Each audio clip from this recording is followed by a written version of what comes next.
Hola amigos, ¿qué tal? Bienvenidos a una nueva edición de Solución Final.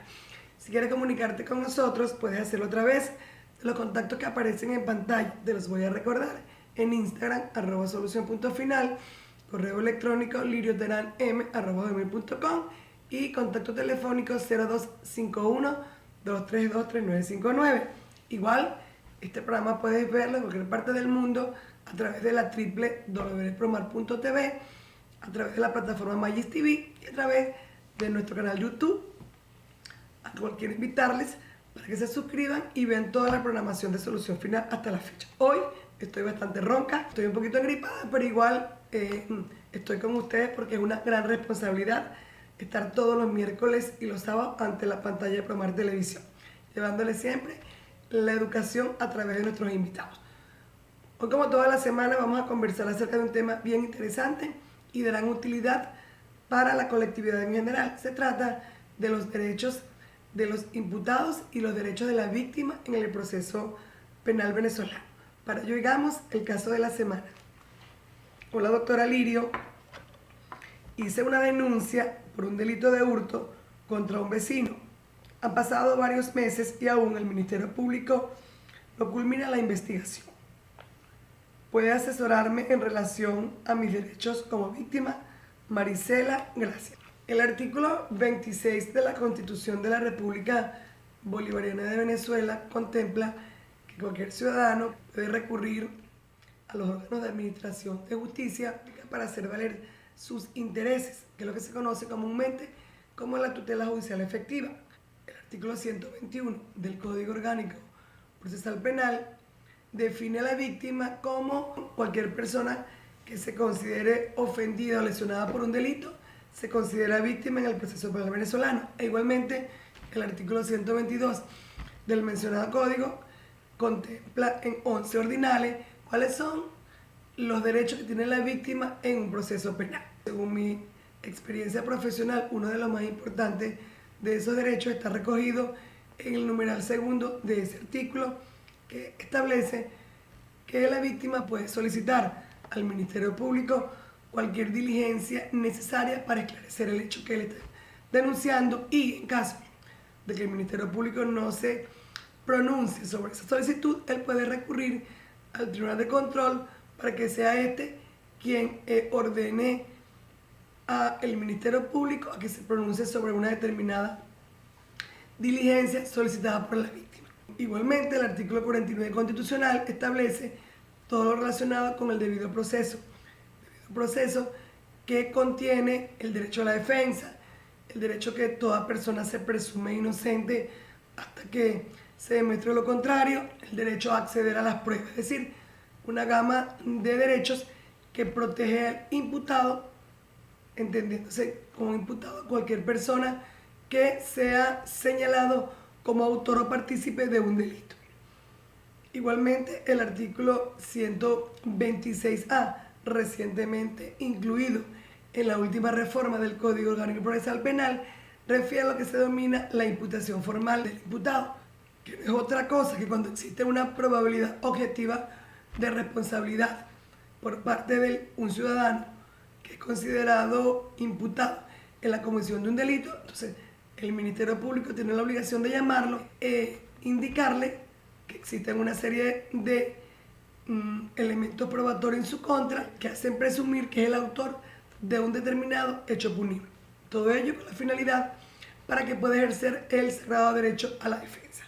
De ese tema vamos a conversar hoy. Para ello vamos a contar con la presencia vía online desde la ciudad de Caracas de un abogado especialista en el área del derecho procesal penal, y él, a través de su experiencia, pues nos va a explicar detalladamente cada uno de los derechos tanto de la víctima como del imputado en el proceso penal venezolano, y algunos nuevos criterios jurisprudenciales en relación a cada uno de ellos. Así que no te apartes de la pantalla de Promar Televisión, que en el próximo espacio iniciamos la conversación con el invitado de la noche. Ya regresamos.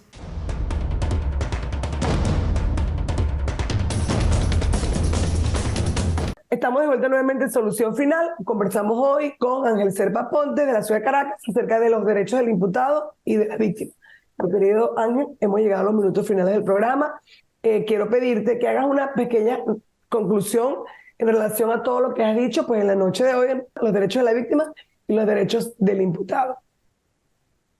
Bueno, muy breve, unas recomendaciones. Que no se vaya a entender que el hecho de que la víctima pueda presentar una acusación particular propia y que pueda asumir actos de búsqueda de la persecución, ello sea en detrimento de las obligaciones que tiene el propio Ministerio Público de proteger a la víctima, de realmente de ejercer la acción penal con prescindencia de esa ayuda extraordinaria por parte de la víctima. Pero también en el otro extremo, yo lo que tendría que decir es que los fiscales del Ministerio Público, cuando imputen a alguien, tengan que asumir ese conocimiento de esa frase de la probabilidad objetiva de responsabilidad que está en el código, en el sentido que no puede haber imputaciones bufas, imputaciones sin ningún sustento material e imputaciones en donde los aspectos que impidan la existencia del delito, como las causas de justificación, las causas de exclusión de la culpabilidad, se vean en esa imputación. Y mi tercera recomendación es frente al juez, pero sobre todo al juez de control,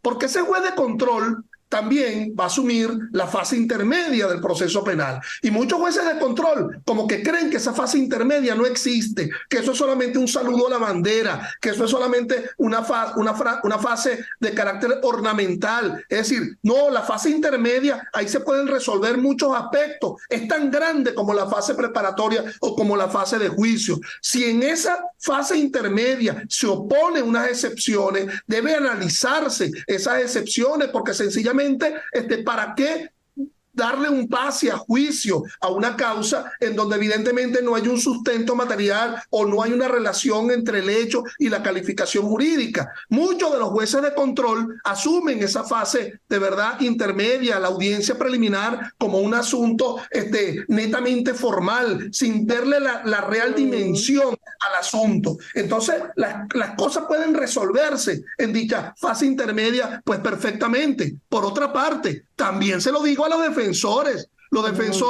dándole el codazo al defendido. Negrito, admite los hechos porque está frito. ¿Y por qué imponer al negrito o al blanquito o al chinito o al rubiecito a que admita los hechos por un simple problema de flojera para ir a defender en el juicio oral y público? La admisión de los hechos no puede ser una política de Estado. Yo escucho por allí esos planes, que si el plan es Cayapa, etcétera, como una manera de descongestionar. No, es una expresión de voluntad. Mira, mi estimado Lirio, yo veo cada día en esos tribunales una cosa rarísima que yo llamo la condena de la secretaria, una cosa rarísima. Entonces el juez no habla con la parte porque no puede hacerlo, y entonces pone a la secretaria o a los secretarios, y tú no vas a admitir, o sea, me vas a poner a trabajar, o sea, yo soy la que hago las actas, o sea, no vas a admitir, a ti no te ha dicho tu abogado que se puede dar la admisión de los hechos.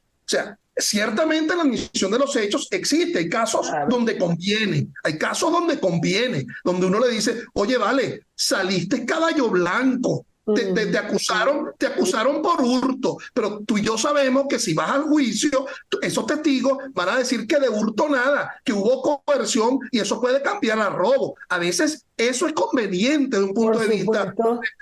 Pero eso de imposiciones, de admisión de los hechos como una especie de política de Estado, pero sobre todo por flojera en el ejercicio de la profesión, es lo que yo, rescatando un tanto la frase de un gran amigo que nos dejó en la pandemia, Eric Lorenzo Pérez Sarmiento, al cual recuerdo en este programa, él llamaba la ilegítima defensa. Es decir, teniendo un defensor al lado, pero ese defensor propiciando fórmulas o de incriminación o de autocondena. Porque fíjate que cuando se da la admisión de los hechos, mi estimada Lirio, pareciera que eso nadie lo va a pagar. Es como cuando tú vas a un restaurante y pides una comida y pagas con tarjeta de crédito. Y entonces, nada, yo pagué con una tarjeta de crédito. Eso nadie lo va a pagar. Cuidado, cuando se admiten los hechos, alguien está resultando condenado. Y tiene que purgar una pena. Entonces, eso como recomendación. No, pero es que tienes toda la razón. Yo siempre digo en mi programa, Ángel, que esto se va a resolver cuando cada integrante del sistema de justicia cumpla con su deber. El Ministerio Público haga su trabajo bien, el juez de control tiene una gran responsabilidad, responsable de lo que va a pasar a juicio.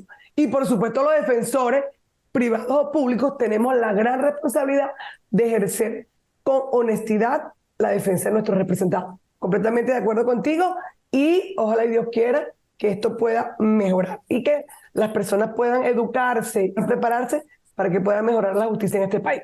Tenemos conocimiento que tú vas a estar en Barquisimeto. Próximamente vas a compartir espacio con el doctor Marco Medina y van a hablar pues del derecho procesal penal y del derecho penal. ¿Dónde es el evento? ¿Qué día es el evento? Para que usemos la Cámara de Resolución Final para invitar a todas las personas que quieran ir.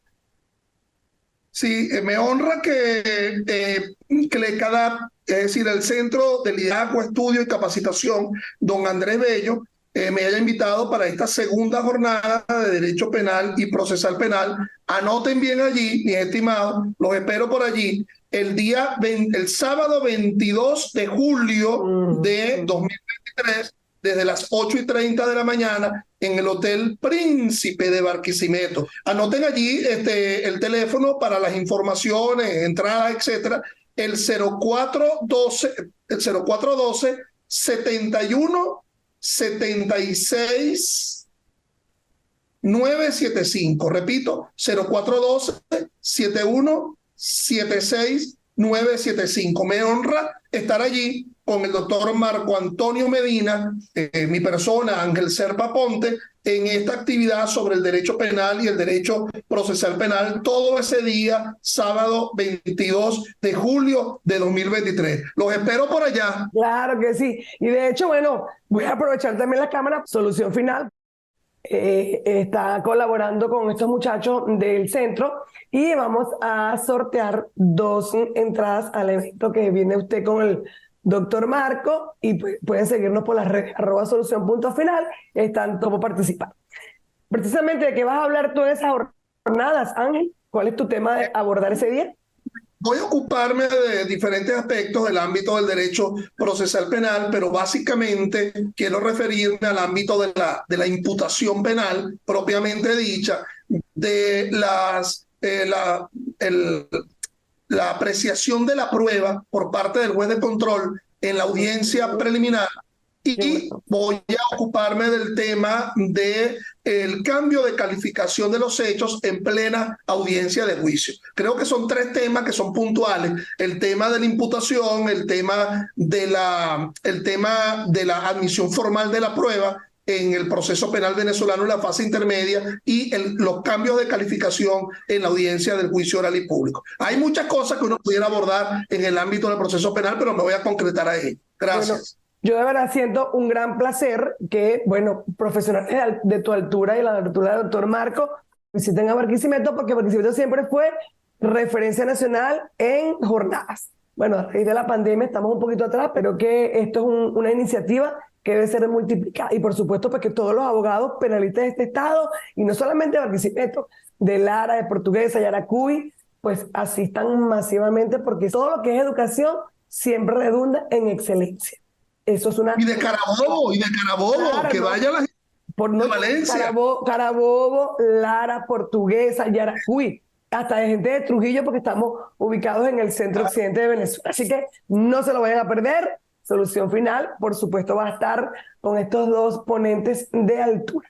Creo que llegamos al final del programa. Solamente quiero agradecerte, Ángel, por haber aceptado nuestra invitación. Me encantó tu conversación, fuiste muy didáctico y por supuesto será la primera de muchas. ¿Cuáles son tus redes, Ángel, para que te puedan contactar? YouTube mío, Ángel Serpa Ponte. Ustedes pueden entrar ahí en YouTube, allá hay como casi 500 disertaciones en el ámbito del derecho penal constitucional. En cuanto a mi correo, a serpaponte@yahoo.es. Yahoo, acuérdense con doble O. Repito, a serpaponte@yahoo.es. Y mi teléfono es el 0414 316 1940. Siempre a la orden. 0414 316 1940. Cualquier persona que quiera contactar al doctor Ángel Serpa Ponte, pues ya sabe que tiene un canal de YouTube, acá va a ver su correo electrónico y su número telefónico. Seguramente, pues, alguien te va a contactar porque conocemos de tu trayectoria en el área penal. No hay más nada que decir, sino que nunca es tarde para hacer el bien. Y definitivamente, si tú conoces el problema, encontrarás la solución final. Nos vemos la próxima semana, Dios mediante. Chao.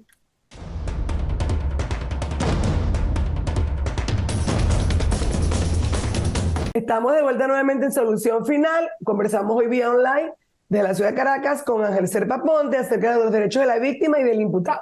Mi querido doctor Ángel, estabas hablando de los derechos de la víctima, entonces culmina la idea para que nos vayamos entonces a los derechos del imputado.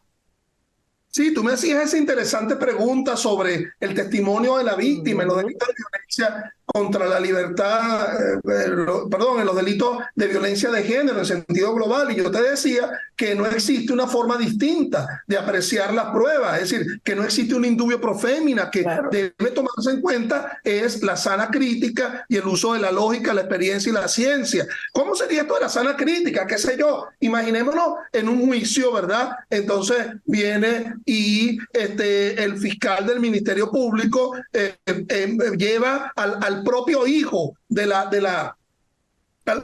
digamos, a la mamá del procesado y entonces le pregunta, ¿usted observó en el sitio de los hechos que su mamá cometió el delito? Y entonces, objeción, por allí saldría el defensor. Aquí no estamos viendo el tipo de relación que tiene el testigo con respecto al acusado. Señor juez, permítaseme la pregunta, lo que quiero ver es si es fiable o no. Y entonces la mamá dice, no, lo que pasa es que ese hombre, ese hijo mío me abandonó, me puso a pasar trabajo. Entonces se cae un tanto el testimonio, ¿verdad? Por el tema de la lógica, de la experiencia y la ciencia. Bueno, así funciona el tema de los derechos de la víctima a nivel de testimonio. Vámonos ahora a los derechos del imputado. ¿Quién se considera imputado según el proceso penal venezolano, Ángel?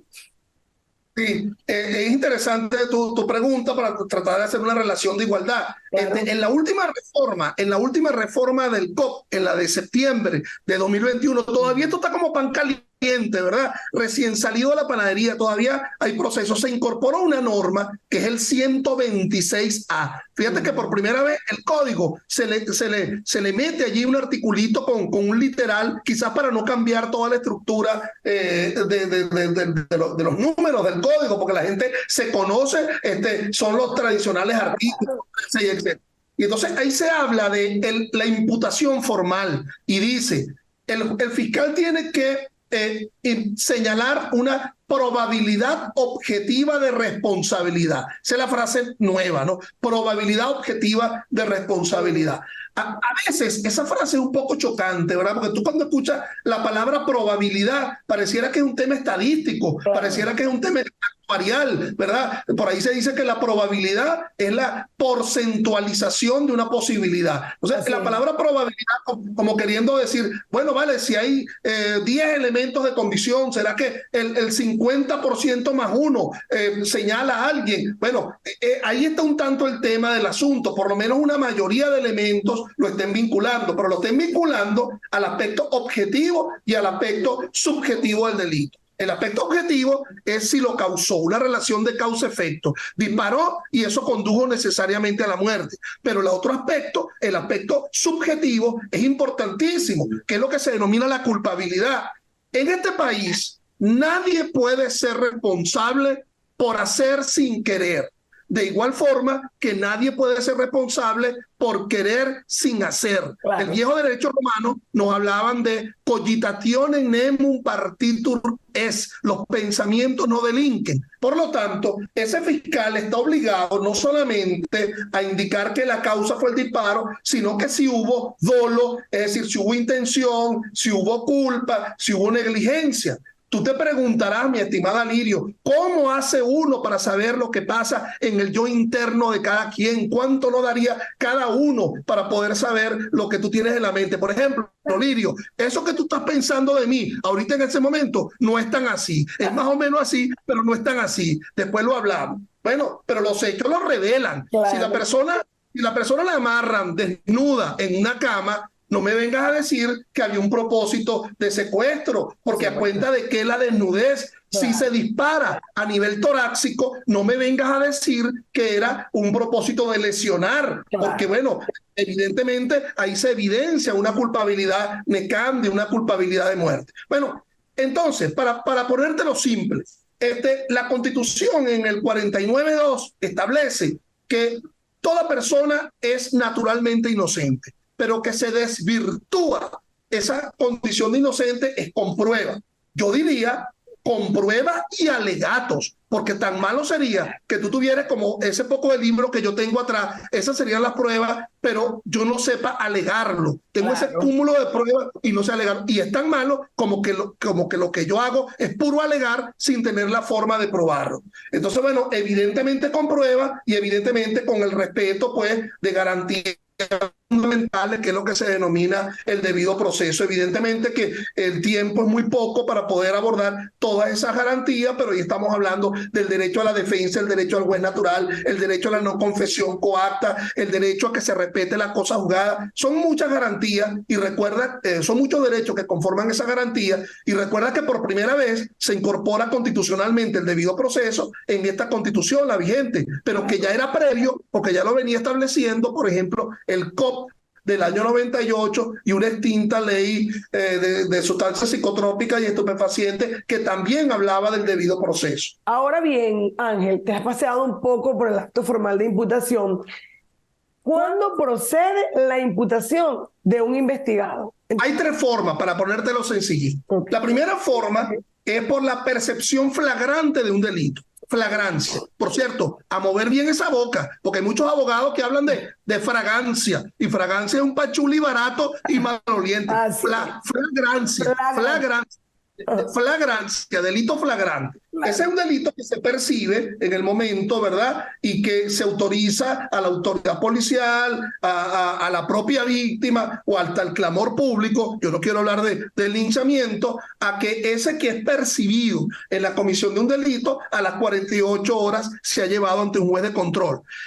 Hasta ahora, la aprehensión flagrante no lo ha aceptado el Tribunal Supremo como un acto de imputación. La imputación formalmente ocurriría en la audiencia a donde se lleva el aprehendido flagrante. Hay una segunda forma, que es que no se tiene quién cometió el delito. Lo que se conoce son los resultados. Allí está la persona muerta en la calle, allí está la cuenta vaciada del banco, allí está la droga camuflajeada detrás de un carro, detrás de una computadora, y no se sabe quién lo cometió. Es lo que se denomina la noticia crimine, noticia crimine. Es un conocimiento oficioso, el fiscal investiga, pero por cierto es una investigación, no para ganarse un posgrado en criminalística, es para individualizar a alguien y al final del camino imputar.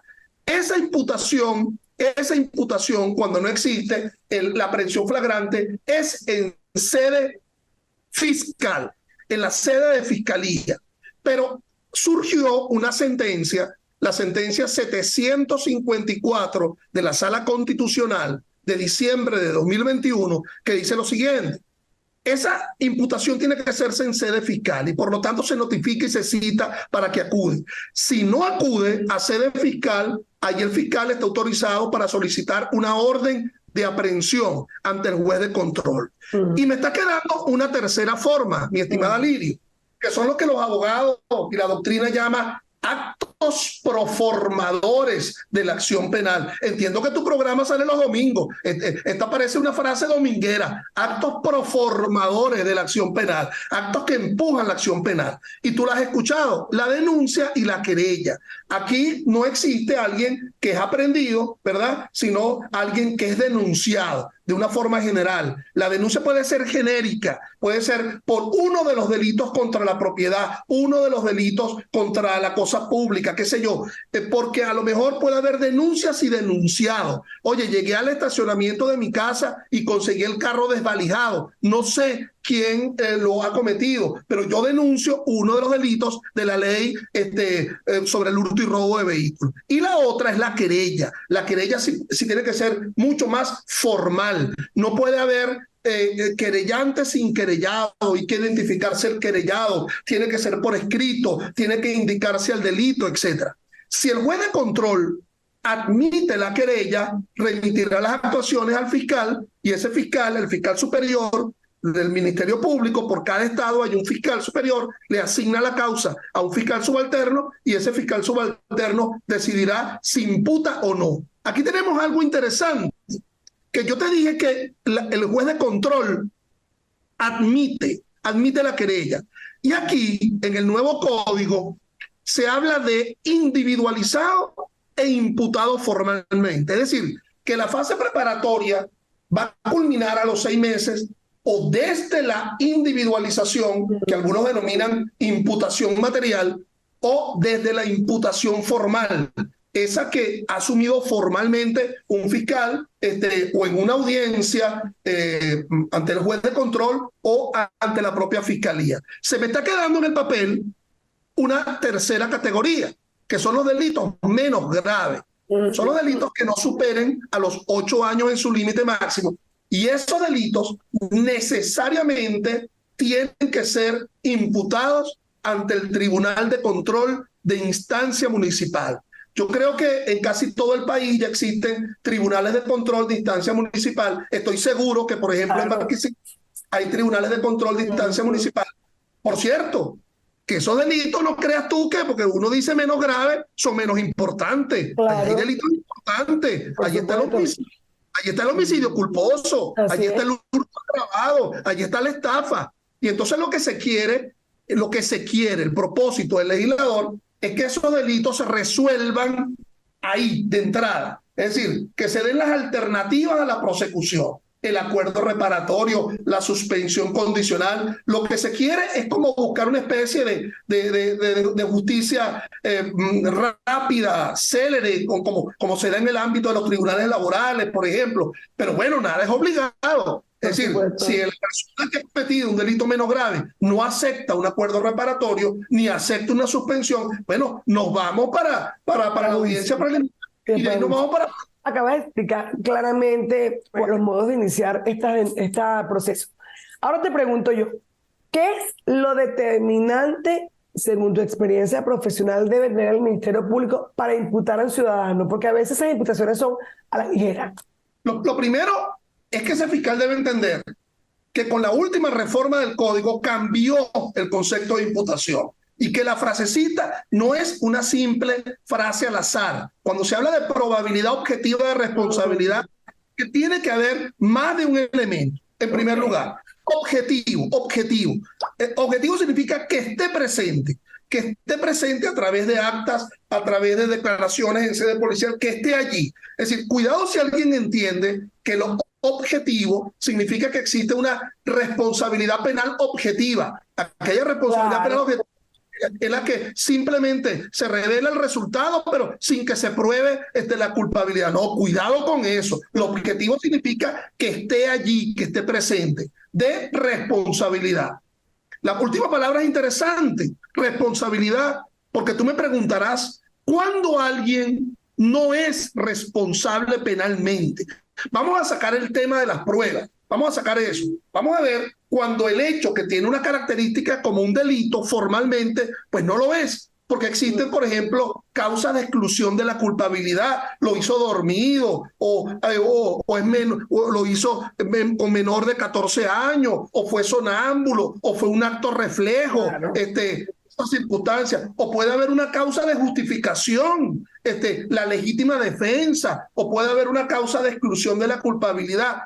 Ello tendría que analizarse desde un momento tan inicial. Yo te voy a dar un ejemplo. A lo mejor viene un fiscal e indica, yo a ese tipo, a ese policía, yo lo voy a imputar por el delito de homicidio, porque vino alguien y le dijo, te voy a matar. Y entonces él se encontraba, a esa persona que está amenazada, es policía, pero se encontraba en ese momento fuera de guardia, no estaba de guardia en ese momento, andaba con una chaqueta y tenía una pistola detrás, y entonces el fiscal dice, yo lo voy a imputar porque la única causa que justifica a un policía para defenderse es el cumplimiento del deber y cuando está de guardia. No, hijo de Dios, en primer lugar, antes de ser policía, es ser humano. Claro, por supuesto. ¿Qué le va a decir al otro? Le va a decir, mira, chamo, yo ahorita no estoy de guardia. vamos a hacer una cosa. Amenázame el día que yo estoy de guardia, yo me pongo mi traje y entonces yo te digo que tengo el arma y yo puedo asumir mi defensa. Eso no pasa. Eso no pasa en la vida real. Entonces, fíjate lo interesante, Lirio, que te cambia probabilidad objetiva de responsabilidad para suficientes elementos. Cuando se presenta la acusación, se habla de suficientes elementos. Cuando se habla de suficientes elementos, es que no puede haber, digamos, ninguna duda en el ámbito de la acusación de que cada uno de los elementos sustente cada uno de los elementos del delito en el papel. Por ejemplo, estafa, el que engañó a otro para hacerle creer una falsa concepción de la realidad y eso condujo a un perjuicio patrimonial. Esa frase tan larga debe estar sustentada en cada uno de los elementos, en los elementos que se están presentando en la acusación. Eso como un punto importante. Les recuerdo que hoy conversamos vía online de la ciudad de Caracas con el abogado Ángel Serpa Ponte acerca de los derechos del imputado y de la víctima. No te apartes de la pantalla de Promar Televisión, que ya regresamos.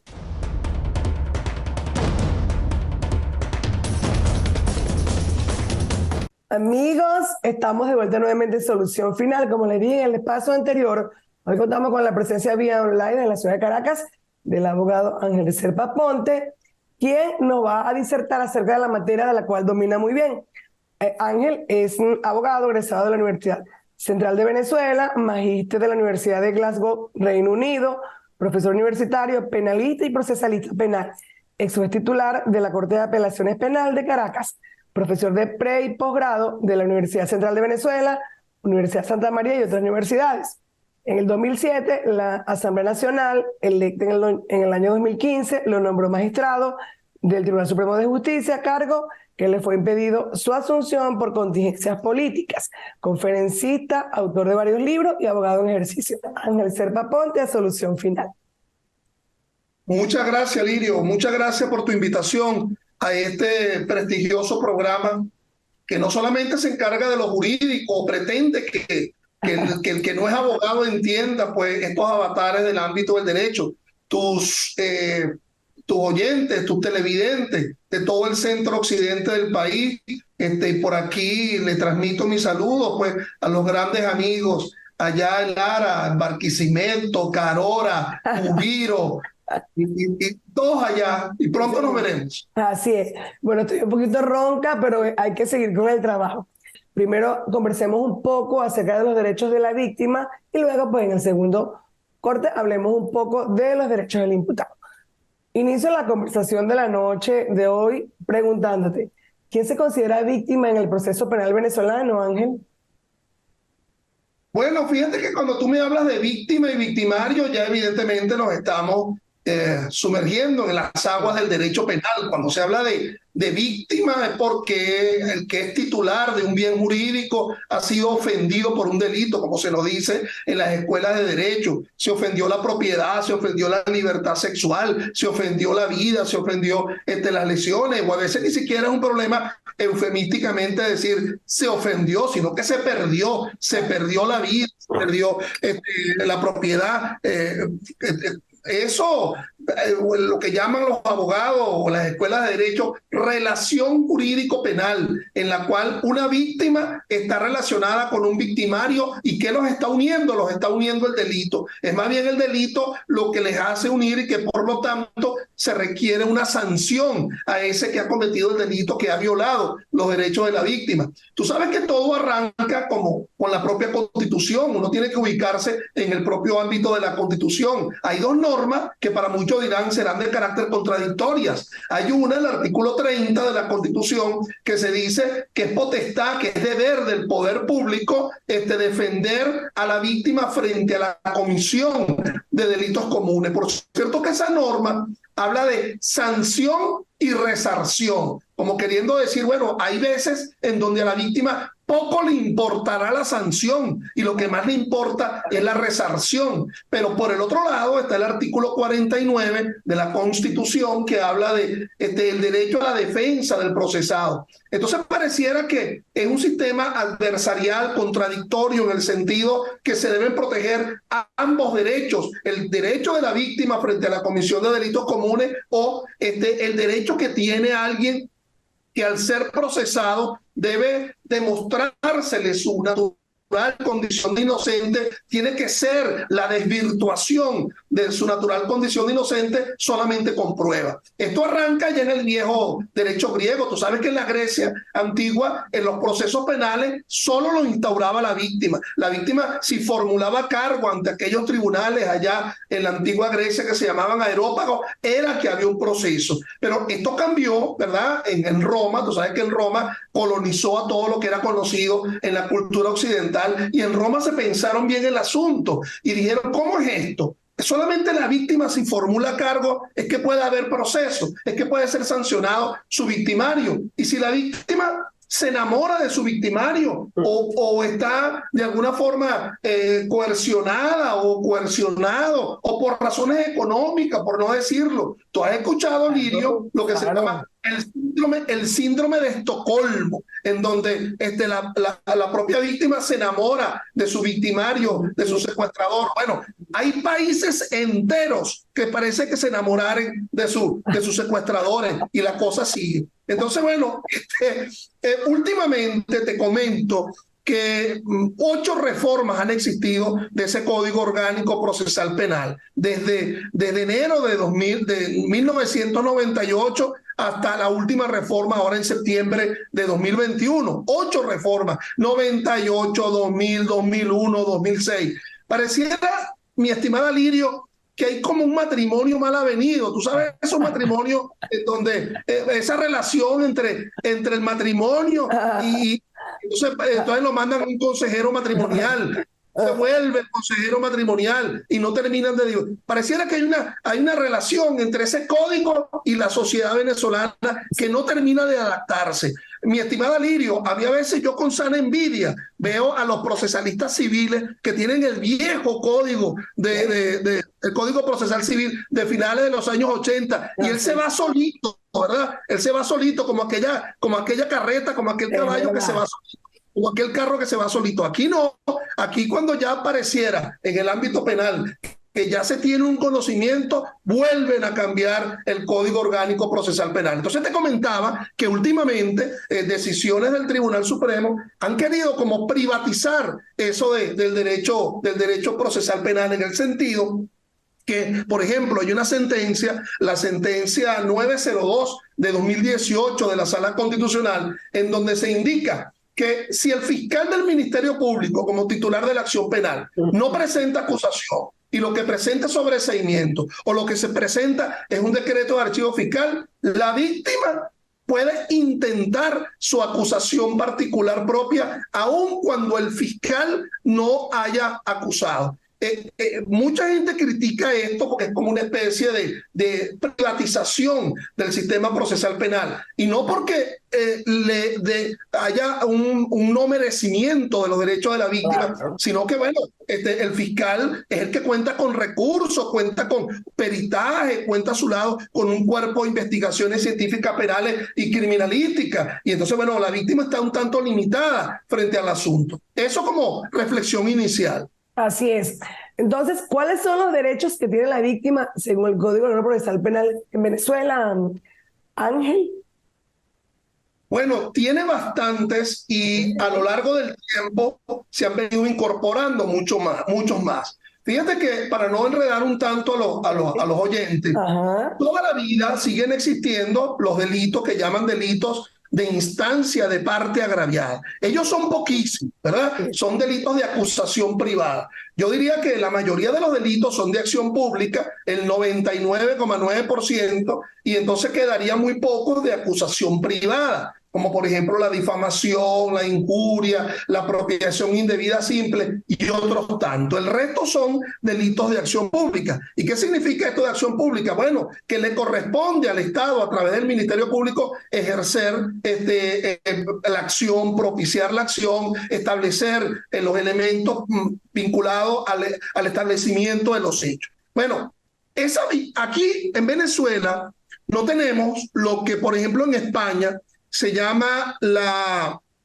acusación, digamos, general, la denuncia general, la acción popular, que se denomina en España, en donde, bueno, cualquiera, aunque no fuera víctima, pudiera instaurar un proceso. Aquí, bueno, evidentemente se trata de defender los derechos de alguien que esencialmente es víctima de un delito, ¿ok?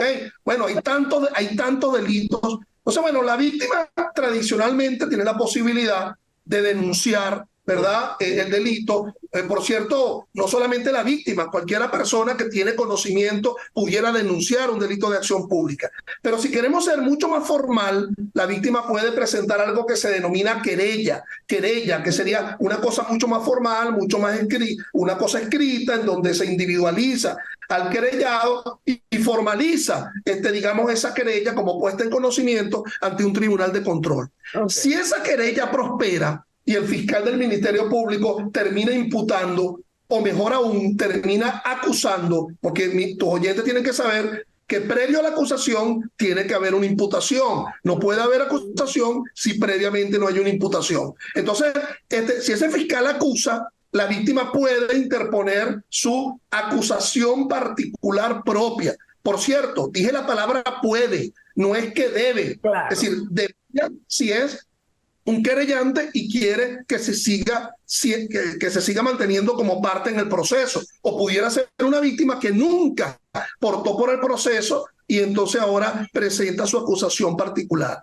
Por cierto que en la última reforma del Código hay una norma que me parece muy interesante, que es el 122 numeral 2, que es aquel en que la víctima le puede solicitar al fiscal del Ministerio Público que realice diligencia de investigación. Y si el fiscal se niega o el fiscal no dice nada, ese 122, numeral 2 del COP, establece que la víctima puede acudir ante un juez de control para que el juez de control aperciba al fiscal para que realice esa diligencia de investigación. Algunos de los abogados que son buenos, penalistas, que te están escuchando dirán, bueno, pero ¿cómo es posible que un juez de control, si ni siquiera ha habido una imputación? No importa. Esa solicitud se introduce ante la oficina distribuidora, se asigna un juez de control y entonces ese juez de control ¿cómo se llama? Le impone o por lo menos le requiere a ese fiscal la realización de diligencia de investigación. Otros derechos muy importantes, Lirio, es que si la decisión que surge es contraria a la víctima, aun cuando la víctima no se haya querellado ni haya presentado acusación, esa víctima tiene derecho a apelar. Y mira, el sistema de recursos en Venezuela es muy amplio. Tiene la apelación de auto, la apelación de sentencia, el recurso de casación, inclusive la posibilidad de irse extraordinariamente ante la sala constitucional. Yo sí creo que en los últimos años se ha extendido el ámbito de protección de la víctima dentro del proceso penal venezolano, en honor a la verdad. Bueno, está bien, porque creo que por muchos años estuvo relegado. ¿Cuál es el valor probatorio que tiene el dicho de la víctima? Porque, por ejemplo, en los procesos de violencia contra la mujer ha sido criticado el sistema porque con el solo dicho de la víctima tiene gran credibilidad. Debo decir que yo soy una gran defensora de la ley orgánica sobre el derecho de la mujer a una vida libre de violencia.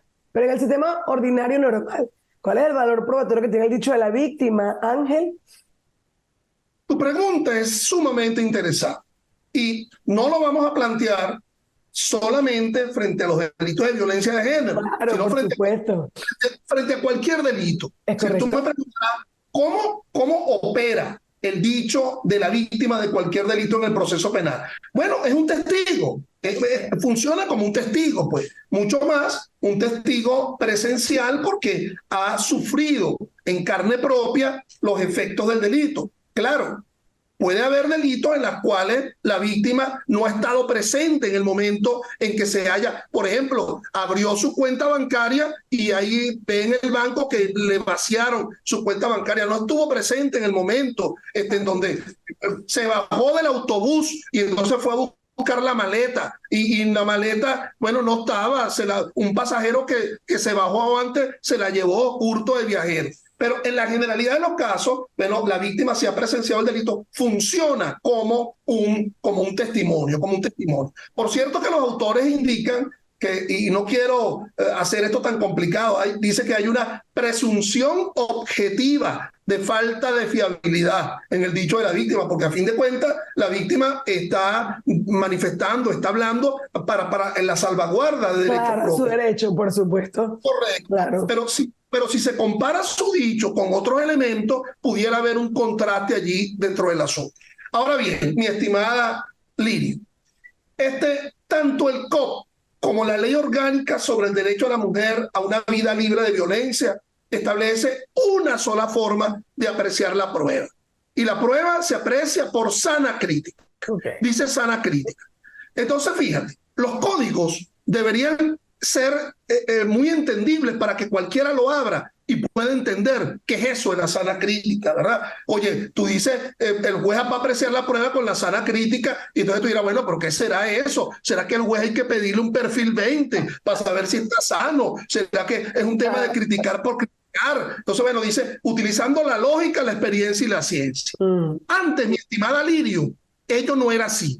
En el Código de Enjuiciamiento Criminal, por ejemplo, te decía, la confesión hace plena prueba del cuerpo del delito y de la culpabilidad. Entonces, había alguien que confesaba y listo, era la prueba perfecta, la reina de las pruebas.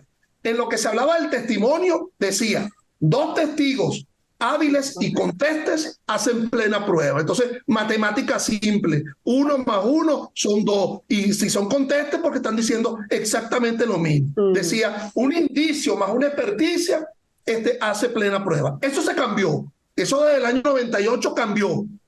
Y lo que hay es esa frase, la sana crítica. ¿Qué es la sana crítica? Es la potestad que tiene el juez de cuestionar la capacidad demostrativa de un determinado sujeto de prueba. Es decir, pero lo tiene que hacer de una forma sensata, sana, no deportiva. Lo que te quiero decir es que no existe, mi estimada Lirio, un principio que se denomine el indubio pro femina o el indubio pro femina. Claro, por supuesto, claro. Eso no existe. O sea, los indubios son el indubio pro reo, el interés superior del niño, el indubio pro operario, claro. el operario de los trabajadores. Pero en el caso del proceso penal no existe un indubio pro femina. Es decir, la declaración de la víctima, siendo mujer en los delitos de violencia de género, ha de ser apreciada de la misma forma como se aprecian todas las demás pruebas, por la vía de la sana crítica, utilizando la lógica, la experiencia y la ciencia. Amigos, les recuerdo que hoy conversamos vía online a la ciudad de Caracas con el abogado Ángel Serpa Ponte acerca de los derechos de la víctima y del imputado. No te apartes de la pantalla de Promar Televisión, que ya regresamos.